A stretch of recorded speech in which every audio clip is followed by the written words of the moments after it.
Let us try to connect this in the circuit diagram. VCC. This is 2 input NAND. This is also 2 input NAND. This is 3 input NAND. Sorry. This is 2 input NAND, because that's how I have connected. First 2 inputs NAND, then I have connected 3 input NAND. Okay. So this is 2 input NAND, one first IC. This is also 2 input. This is 3 input NAND. As per the circuit diagram, I need 3 input NAND. Again, I am using 2 input NAND. So first, let us connect ground and VCC. For all the whenever in the previous we have told only to ground and CCC whenever there is an IC, but in this case I am using 3 ICs. For all the 3 ICs, first you need to connect the VCC on ground, first task. Otherwise the IC will not be activated or triggered. Now let us see here as per the diagram. 1 and 2 together I am shorting it and giving it as A. 1 and 2 shorting and giving it as A. I'll just connect here. Wherever you want you can connect, but connect it to input. So 7 is your A, right? 7 is in your A. 3 is your output. I'll connect the 3 as it is and I'll leave it as it is. Later I'll connect it to the second stage. Right? 4 and 5 shorting and giving it as B. 4 and 5 connecting it as shorting and connecting it as B. 8 is my B. Right. Next I have made it as a D. Right. Okay. 6 I will connect and leave it as it is. Later I will do. Next 9 and 10 is D. 9 and 10. 9 and 10 connecting D. Remember here I have connected, make it as A, B. Usually I'll make it in sequence, so I'll not connect D here, I'll connect it as here, so that you can get a sequence. A, B, D I have connected, then I'll connect with the C. C is 12 and 13. 12 and 13 have been connected and connecting it as C. Now I am left with 4 pins, 3, 6, 8, 11. These are the outputs. Now 3 should go to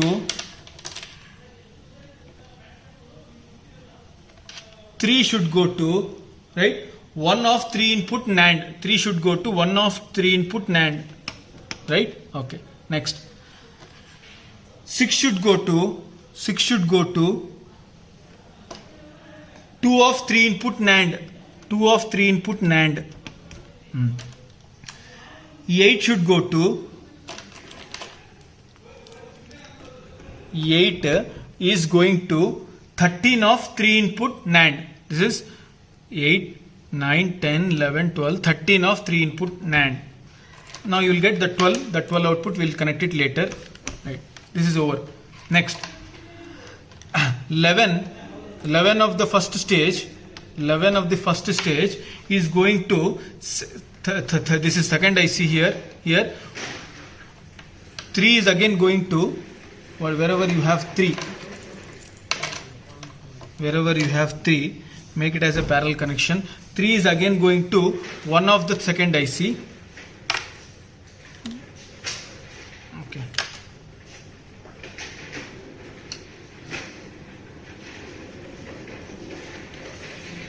This 11, whatever that is left over, this 11 is going to 2. 11 is going to 2. Now you are left with the third one. Now coming back to the second stage. Now 1, 2, 3, 1, 2, then 12 and 3 are going to 4 and 5. Right? The 12 of this is going to 4 of this. This is your output. 3 is your output, actual main output. These are all intermediate outputs. This is the main output. Now as per the circuit diagram, now you are getting 4 and 5 as the input, 6 is the output. So 4 I have connected. Now you have to give 5. 5 is coming from 3 of 5 is coming from 3 of 5 is coming from 3 of okay. Whatever you 3 you have.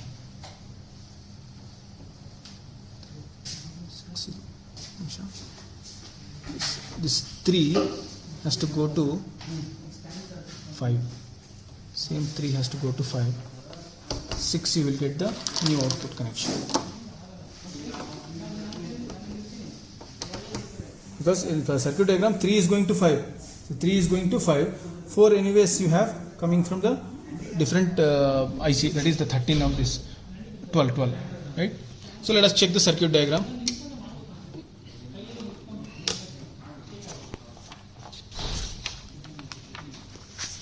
So when all the 4 sensors are 0, 0, 0, output should be 1. Well, it is 1.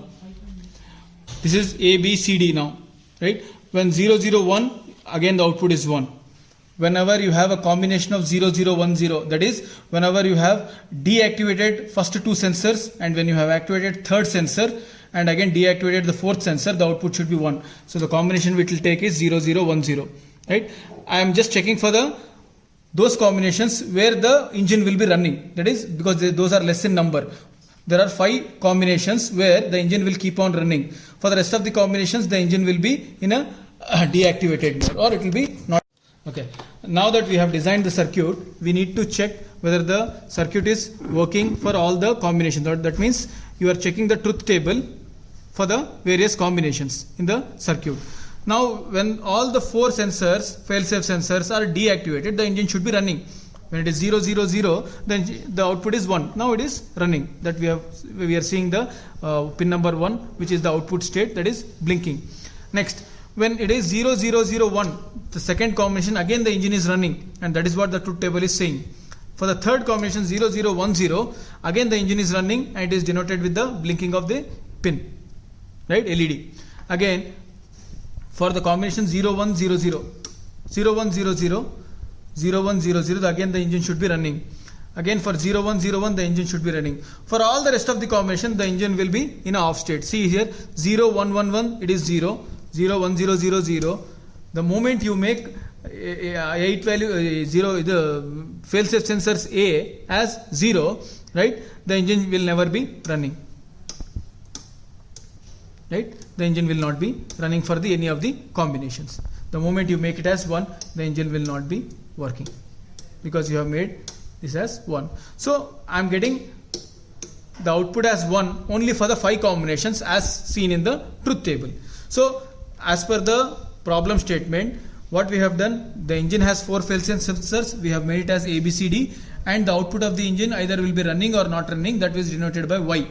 So as per these conditions, I have designed the truth table, and it all says that design and implement the simplified logic circuit using NAND gates only. Using NAND gate, and because it says the simplified circuit, I have to use the simplification technique, that is K-map. And I have made the groupings, 2 groups I have got, A bar, B bar, D bar for the one group, and A bar, C bar for the another group. This I have to get it as a final output. The logic diagram using NAND gates has been shown below. Finally, whatever the output simplified expression that you get, that is your final output that has to be cross verified with the truth table. So this completes your third exercise.